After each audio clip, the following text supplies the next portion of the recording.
Bonjour à tous, bienvenue sur Geekement Correct, l'émission dédiée aux geeks et aux non-geeks bien sûr. Et donc comme tous les mardis, je suis avec Thomas qui va nous parler cinéma.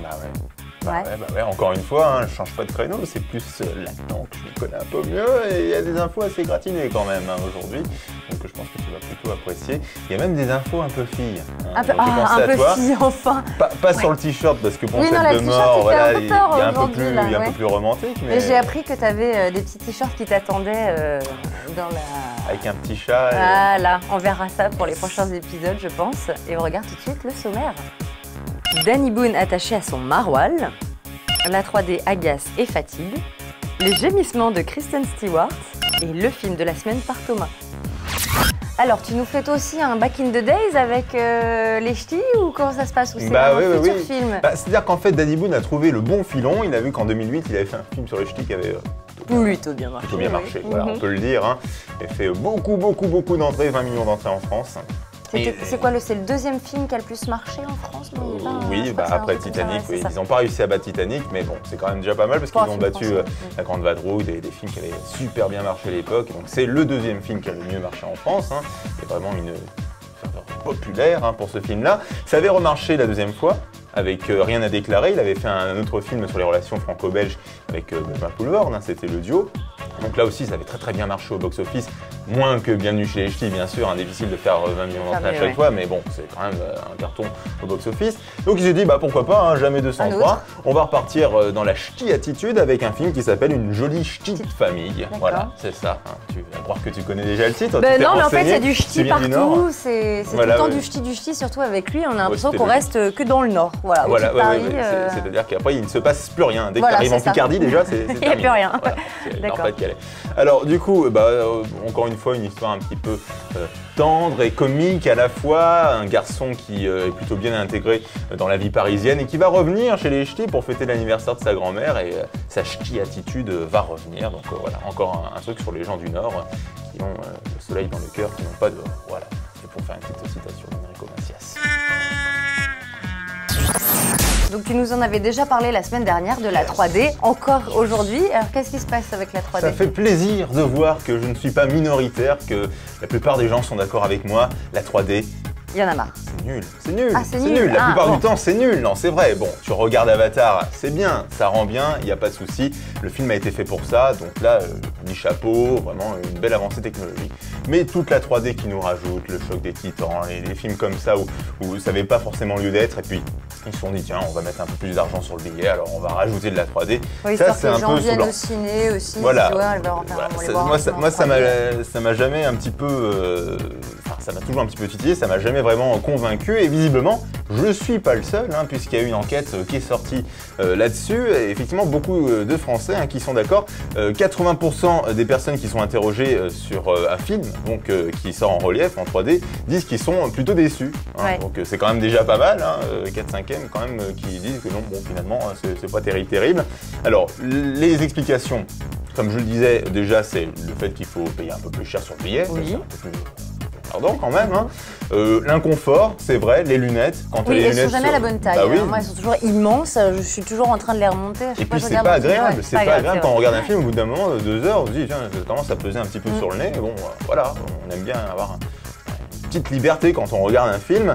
Les maux de tête aussi. Les maux de tête, c'est vrai qu'au bout d'un moment, ça peut faire un peu exploser la tête. Et surtout, et c'est quand même le chiffre assez important, 73% des interrogés expliquent que surtout ils y voient aucun intérêt et c'est ça qui est quand même un petit peu dommage de faire. Après il y a quand même des films qui sont bien en 3D, ceux qui sont vraiment tournés, faits exprès. Oui, mais il n'y en a pas beaucoup. Pour la 3D. Il n'y en a pas beaucoup finalement, à part Avatar qui est vraiment bien fait pour la 3D. Bon, il y en a d'autres aussi effectivement qui sont dédiés à la 3D. Après il y a la 3D pop-up un peu où ils veulent jouer sur le fait que l'image ressorte du film. T'as l'impression que le truc qui va t'arriver dessus. Bon, c'est toujours rigolo, mais ça fait toujours un petit peu gadget. C'est ça le problème, tu vois, c'est que du coup on va voir un film et on se dit bon, on est au futuroscope ou est-ce qu'on est plongé dans le film, tu sais pas trop quoi. Donc ça fait plus attraction que film et je pense que les gens sont pas mal saoulés par ça. Donc je suis plutôt content. Plus de films en 3D. T'es intéressé par l'image que je te montre là. Ah, ça te plaît bien. Ah, coquine. Et donc ensuite un film, alors je suis assez perturbée parce que oui, c'est assez coquin quand même comme image, on vous le montrera. Je suis pas sur un site pornographique, hein, je tiens à le préciser quand même. Non, je suis sur un site très sérieux. De quoi tu nous parles? Pure fan. Oui, adobuzz.com. Oui, quand même. Le film pour les ados. Ah, je sais de quoi tu vas nous parler. Ah oui, forcément. Ah, forcément. Alors dis-nous, le quatrième qui sort. Tu veux que je te parle de film un peu de filles alors? Oh, bah voilà. c'est pas un film de filles, ça. Oh, ouais, c'est pas un film de filles, en tout cas, c'est un film de midinette quand même pour Robert Pattinson et Taylor Lautner quand même. Hein. Bon, Twilight, forcément. Adolescente. Voilà, on va dire ça. Même si je suis sûre qu'il y a plein de trentenaires entre 13 et 15 ans et demi qui adorent cette série. Donc c'est pas vrai, moi aussi j'aime bien Twilight. Pour être honnête, je trouve que c'est. J'ai vu aucun. Si, c'est pas mal, ça rend pas mal. Moi je trouve que je suis pas fan de tous les épisodes que j'ai vus au cinéma, j'ai pas lu les livres non plus, mais c'est vrai que ça se vaut. On fait un tabac là-dessus alors que ça n'a pas lieu d'être. Le film est quand même de qualité, en tout cas le premier j'avais bien aimé. Et du coup, on parle du 4 forcément, hein, puisqu'il est sorti il y a une semaine. Alors, la scène dont on parle le plus forcément, parce que c'est enfin, on l'attend là depuis 3 épisodes, 4, 7, c'est enfin. Il se passe enfin quelque chose. La première scène d'amour, enfin, il se dit. Parce que tu sais qu'il y a quand même un groupe sur Facebook qui dit. Non, il y avait un groupe sur Facebook qui disait Edouard va avoir beaucoup de mal à se retenir, parce que Edouard c'est un vampire bien sûr. Edouard va avoir beaucoup de mal à se retenir quand Bella va avoir ses règles. C'était quand même assez. Un gros spécial sur Facebook. Et c'est vrai que c'était un petit peu le problème du film, c'est que le gars, en fait, quand il avait envie d'elle, t'avais l'impression qu'il avait envie de la bouffer surtout. Donc du coup, ils avaient un petit peu de mal. On va enfin aller leur faire la chose. Voilà, et visiblement, dans le 4, ils y arrivent. Le problème, c'est que c'est une cible un petit peu jeune quand même, et le problème, c'est que la scène était visiblement un peu haute, et il aurait fallu le faire donc interdire au moins de 16 ans. Ce qui aurait été un petit peu dommage de se priver sur une cible quand même qui est pas négligeable sur ce genre de film Twilight, quoi. Donc du coup, effectivement, une scène un petit peu censurée, un peu chaude. Pourquoi? Pas tant pour les coups de bassin de Robert Pattinson, visiblement. Mais c'est vraiment hot quand même. Ah bah apparemment, c'est pas mal. Hein. Je l'ai pas vu, mais ça donne envie. Non, c'est surtout sur les gémissements de Kristen Stewart qui visiblement était bien dans son rôle. Lui, je sais pas s'il était dans son rôle, bien au fond, mais en tout cas, elle y était. Et elle a pas mal gémi, il faut le croire, dans cette scène. Ce qui fait que du coup, ils ont préféré couper la scène. Donc il y a que des gros plans dans le film. Ah, des gros plans quand même. Moi, je pense que tu vas donner envie à plein de personnes. Je suis sûr que la scène censurée se retrouvera sur internet et ça, forcément. Bah oui, il faut bien qu'il y ait quand même la version non censurée qui sort, sinon c'est jamais très drôle si on peut pas aller chercher ça sur internet. Il y aura sûrement une parodie porno, Twilix, un truc comme ça, on trouvera bien. Donc on vous parlera la semaine prochaine, enfin l'année prochaine de Twilix, c'est ça. Voilà, affaire à suivre. Et donc Justin Timberlake revient au cinéma, je veux dire. Là, ça c'est un film de nana, ça, tu vois. Justin Timberlake qui a jamais vraiment déçu parce que c'est quand même plutôt un bon acteur. Ouais, il est bon. Ça fait partie des gens qui chantent bien et qui dansent bien. Bref, on devrait tous s'étriper finalement, quoi. Hein. Mais puisqu'il est plutôt bien dans les films, on va quand même le garder. Et il y a un film qui va sortir très très prochainement, donc, puisqu'il sort demain. Donc effectivement, il n'y aura pas trop à attendre. Et ça s'appelle Time Out. Time Out. Time Out, oui, je me suis entraîné toute la journée. Time Out. Donc un film d'un réalisateur qui va peut-être pas vous dire grand chose si je vous dis son nom, c'est Andrew Niccol, mais c'est un réalisateur qui quand même déjà fait ses preuves parce que non seulement c'est le réalisateur de Lord of War, Bienvenue à Gattaca, donc des films vraiment à ambiance, des bons films et des films à ambiance. Scénariste aussi de Truman Show, qui est un excellent film, hein, l'un des meilleurs films des années 90, à ce moment, en tout cas l'un des plus beaux films de Jim Carrey, ça c'est certain. Et donc effectivement c'est quelqu'un d'assez important dans le cinéma, et il revient avec ce film avec une idée tout aussi originale, puisque en fait il décide de remplacer l'argent par le temps. C'est-à-dire qu'en fait, il n'y a plus vraiment d'argent. L'important maintenant, c'est d'avoir du temps. Tout le monde cesse de vieillir à l'âge de 25 ans, donc tout le monde est jeune, en fait. Hein. Et après, il faut gagner du temps. C'est-à-dire que tu as une sorte de chronomètre sur le bras qui dit le nombre d'heures, de minutes qui te reste à vivre. Alors, si tu travailles et tout, tu gagnes du temps. Si tu payes un café, si tu payes un café, tu dois donner du temps, 4 minutes, 2 minutes. Exactement, c'est ça le principe. Donc forcément, il y a les vieux qui essayent enfin pas les vieux, mais les riches qui essayent vraiment d'être immortels, quoi, de toujours avoir la jeunesse éternelle et toujours vivre.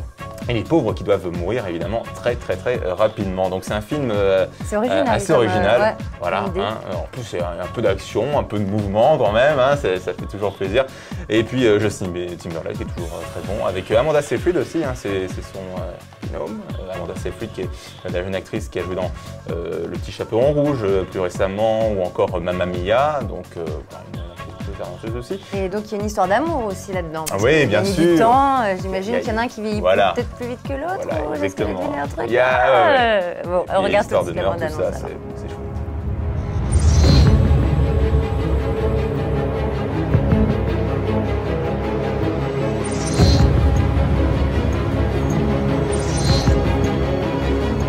Just want something to have more time in my hand than hours in the day.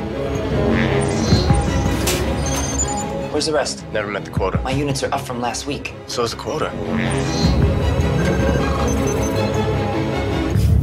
2 hours. It's always been an hour. Now it's 2. Price went up. It's a 2-hour walk. I have an hour and a half. Then you better run.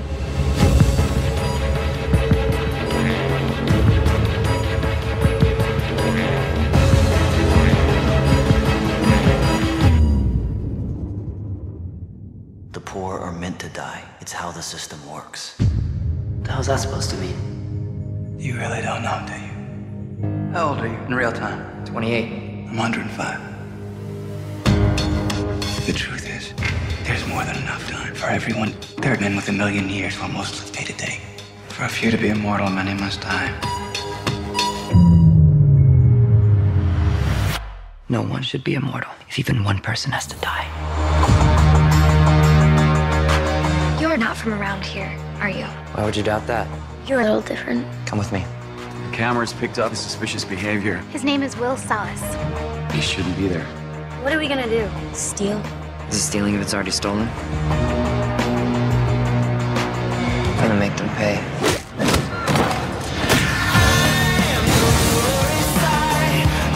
Come on, help yourselves! Take the time, it's free! Where did you get that? We can't have 1,000 years in the wrong hands. It could cripple the system. I will stop him. The problem is, everybody wants to live forever. We're not meant to live forever. We are the kids of the in-between. You know we're coming to get you. Let's hope so. His crime wasn't taking time. He was giving it away. Alors t'as vu plein d'acteurs sympas dans ce film, hein, John Galecki par exemple, hein, qui joue dans Big Bang Theory, donc ça va faire plaisir à nos amis geeks qui aiment bien ce genre de série un peu pointue. Ouais, qui est très bien d'ailleurs, moi aussi je regarde. Geek et non geek, hein, c'est bien ce qu'on disait. Mais oui, on est là pour faire plaisir à tout le monde. Ça a l'air d'être un très bon film, je pense que moi je vais aller le voir dès demain. Voilà. Courez-y, dès demain. Voilà, et puis nous on se retrouve la semaine prochaine avec plein d'autres films à regarder et à découvrir. Les films du Nord, de l'Ouest, du Sud, j'aurai des infos partout. Ça marche. Et donc tu les fais aussi en italien, en espagnol, là c'était un peu anglais aujourd'hui. Il faut que je bosse d'ici une semaine. D'accord. Bon, et écoutez, à la semaine prochaine et puis nous on se retrouve demain avec Ravana.